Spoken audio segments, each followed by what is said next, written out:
Galactic Decree. The crystalline chambers of the United Galactic Council shimmered with the light of 1,000 stars. Representatives from 200 species gathered in the vast assembly hall, their forms ranging from the ethereal Etheri, who floated like living clouds, to the silicon-based Krillians whose bodies resembled walking mountains. At the center of it all stood the council president, a towering Zentoran whose forearms gestured with practiced diplomacy. By unanimous vote, the president announced, his voice resonating through universal translators, the construction of all warships is hereby banned throughout civilized space. Peace shall be our only path forward. The assembly erupted in celebration. Tentacles waved, energy fields pulsed with approval, and various appendages applauded in their species' custom. The age of eternal peace had begun. Meanwhile, in a secure bunker beneath Earth's Pacific Ocean, Captain Sarah Chen watched the broadcast with grim amusement. Behind her, holographic displays showed the true state of Earth's defenses, not the 3 aging patrol vessels the Council knew about, but a fleet of 10 state-of-the-art warships hidden throughout the solar system. "Well," she said to her executive officer, Commander James Rodriguez, "that certainly complicates things." Rodriguez snorted. "Complicates? Captain, we've just become galactic outlaws." "Better outlaws than extinct," Chen replied, her fingers dancing across the tactical display. "Run the numbers again. How long can we keep the fleet hidden?" The answer came from their science officer, Dr. Li Wei. "With our current stealth protocols and the dummy signatures we're broadcasting, perhaps 6 months? 8 if we're lucky." Chen nodded thoughtfully. Humanity had learned hard lessons from its own history. While other species celebrated peace, humans remembered Pearl Harbor, remembered the Blitz, remembered Rwanda. They understood that peace without the means to defend it was merely postponed conquest. "Send coded messages to all fleet commanders," she ordered. "Maintain current concealment protocols. No active scanning, minimal power signatures." The decision to build the warships hadn't been made lightly. 5 years ago, long-range sensors had detected anomalies at the galaxy's edge, energy signatures that matched no known technology. The patterns suggested something vast and hostile approaching. When Earth scientists presented their findings to the Council, they were dismissed as paranoid newcomers to galactic society. So humanity did what it had always done, prepared for the worst while hoping for the best.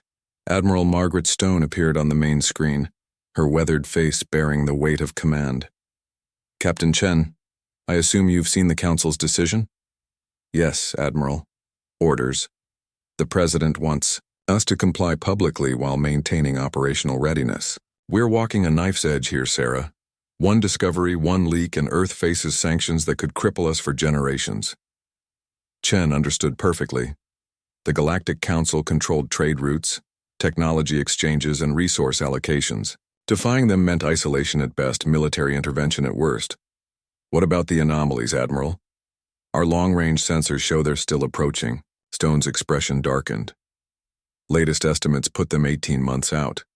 We're trying diplomatic channels, but the Council won't even acknowledge they exist. They think we're manufacturing threats to justify military buildup."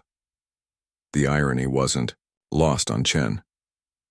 Humanity, the newest species to achieve faster-than-light travel, was being treated like an unruly child. Yet they might be the only ones who saw the storm coming. Dr. Li Wei interrupted their conversation. "Captain, we're receiving an encrypted transmission from Mining Station Gamma. They've detected unusual activity in the asteroid belt." Chen's heart rate quickened. Mining Station Gamma was cover for the UES Resilience, one of their hidden warships. "Put it through." The image of Captain Marcus Taylor materialized, his dark skin gleaming with sweat. "Captain Chen, we've got company. 3 Vriaxian patrol craft conducting routine inspections of mining operations. They're being thorough, too thorough. The Vriaxians were known for their strict adherence to Council law. If they suspected human military activity, they'd investigate relentlessly." "Can you maintain cover?" Chen asked. "For now. But they're scanning every asteroid larger than a shuttle. It's only a matter of time before they detect our power signature." Admiral Stone made the decision. "Captain Taylor, Execute contingency plan Delta. Make it look like a reactor malfunction. Better to lose one ship's cover than expose the entire fleet. Chen watched as Taylor acknowledged the order. Within minutes, the Resilience would create a controlled overload, making it appear as a civilian mining vessel in distress. The Viriaxians would have to assist. Council law demanded it. And in the confusion, the warship would slip away to a new hiding spot. This is just the beginning, Rodriguez muttered. Chen agreed. The Council's warship ban had created a paradox.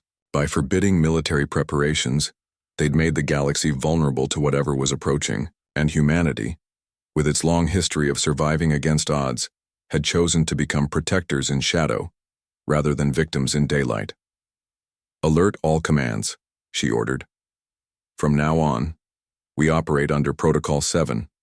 No direct communication between ships, randomized patrol patterns, and emergency scattering procedures ready at all times. As her crew carried out the orders, Chen stared at the star chart showing the approaching anomalies. 18 months. They had 18 months to maintain their secret, 18 months to prepare for a threat nobody else believed existed. The Council had outlawed warships, but humanity had already built 10 more. Now they just had to keep them hidden long enough to save a galaxy that didn't want to be saved. The secure channel crackled with Admiral Stone's final words. Remember, Captain, we're not just protecting Earth anymore. We're protecting everyone, whether they know it or not. Chen smiled grimly. Humanity had always been good at impossible tasks. Now they faced their greatest challenge yet, saving a galaxy that had just made their salvation illegal. The stars twinkled innocently beyond the viewports, giving no hint of the darkness approaching from beyond their light. But humanity watched, and humanity prepared 10 outlawed warships standing guard against the coming storm.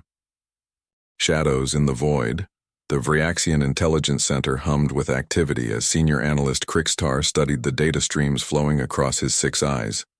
3 weeks had passed since the Council's warship ban, and his department was tasked with monitoring compliance across all member species.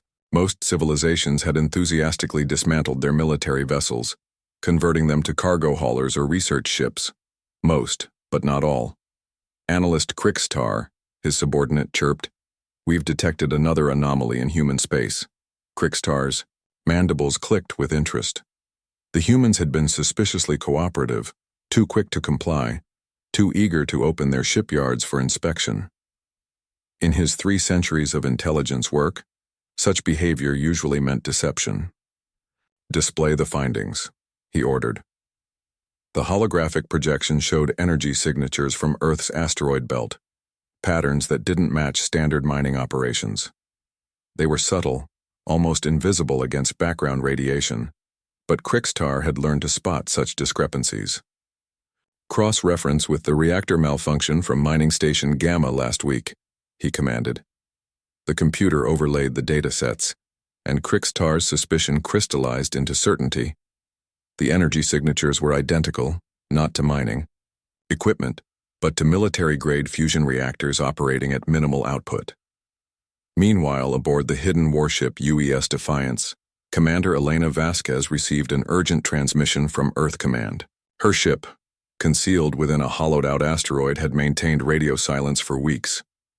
"Commander," the communications officer whispered, "Priority Alpha message. The Viriaxians are sniffing around." Vasquez read the decoded message, her expression hardening. Intelligence suggested the Viriaxians were piecing together evidence of humanity's hidden fleet. Worse, they were preparing to present their findings to the Council's Security Committee. "How long until they have enough for formal accusations?" she asked her intelligence officer. "Based on their search patterns? 2 weeks, maybe less. They're methodical, and they're focusing on energy anomalies that match our reactor signatures." Vasquez made a decision that would ripple across human space. "Prep for Emergency Protocol 9. If we're discovered, we scatter to predetermined coordinates outside Council space." Back on Earth, Ambassador David Kumar paced the halls of the Galactic Council complex. As humanity's chief representative, he walked a tightrope between species who viewed Earth with suspicion and his own government's secret preparations. Ambassador, his aide interrupted. Counselor Zax Theta requests an immediate meeting. Kumar suppressed a grimace. Zax Theta represented the Molaran hegemony, known for their strict interpretation of council law and their distrust of younger species. This couldn't be good. The meeting took place in a neutral chamber, walls transparent to prevent secret recordings. Zax Theta's crystalline form pulsed with barely contained energy. Ambassador Kumar, the Molaran began without preamble, certain intelligence has come to my attention regarding human activities in your asteroid belt. We have extensive mining operations there, Kumar replied smoothly, all properly registered with the Council's Resource Management Bureau. Mining operations that emit military-grade energy signatures? Zax Theta's form flickered red, indicating agitation. Operations that scatter when patrol vessels approach? Kumar maintained his poker face, a human trait that unnerved many aliens. Counselor, are you making formal accusations? Because such claims require evidence presented through proper channels. Evidence is being gathered as we speak. The Vryaxians are most thorough. The threat hung between them like a sword. Kumar knew he had to buy time, had to delay the inevitable discovery until humanity could better position its assets.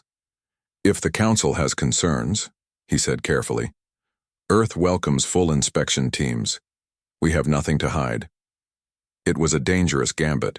Full inspections would eventually uncover the truth, but they would also take time to organize and implement. Time humanity desperately needed. As Kumar verbal fenced with Zax Theta, Captain Sarah Chen received disturbing news aboard the command ship UES Vigilant. Long-range sensors had detected movement from the anomalies at the galaxy's edge. Whatever was out there had accelerated. Time to arrival? She demanded. 12 months, Captain. Maybe less if they maintain acceleration. Chen's blood ran cold. Their timeline had just shortened by 6 months. She immediately opened a secure channel to Admiral Stone. Admiral, we have a problem. The unknowns are moving faster than predicted.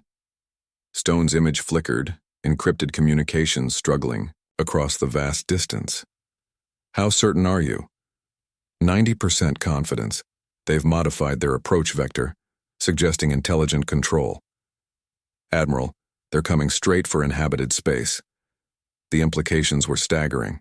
In 12 months, something would arrive at the galaxy's borders, something humanity believed was hostile, and they were the only ones preparing for it.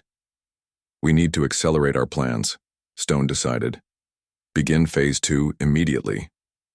Phase 2 was risky. It involved reaching out to select alien military officers who might be sympathetic to humanity's concerns. Not politicians or diplomats, but soldiers who understood the value of preparation.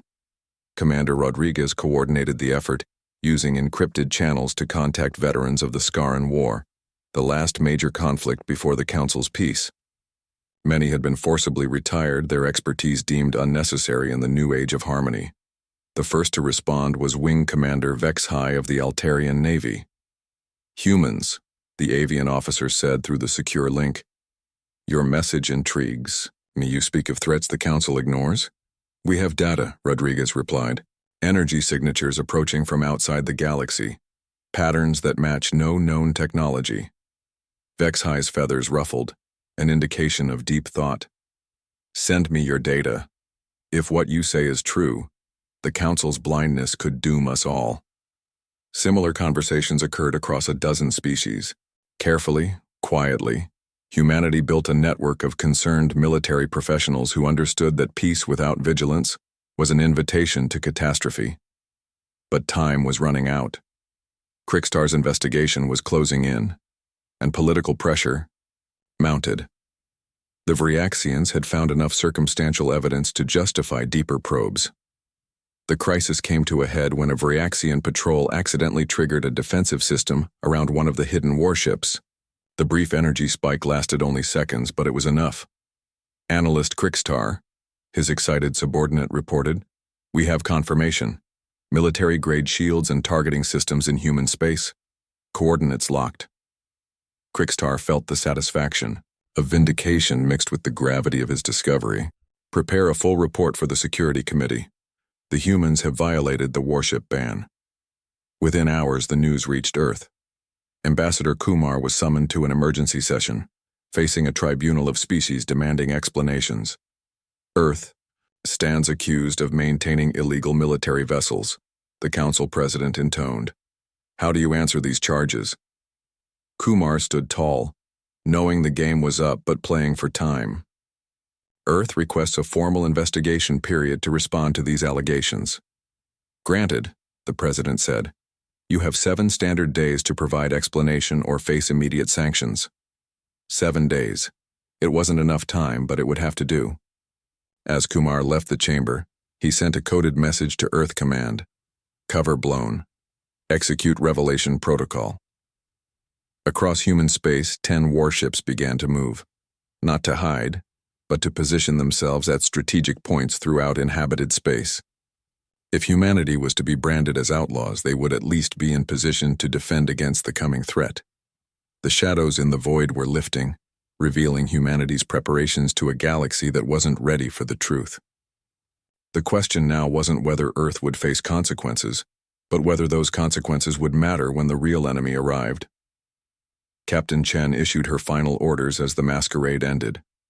All ships, prepare for transit. We're going public, and we're going big.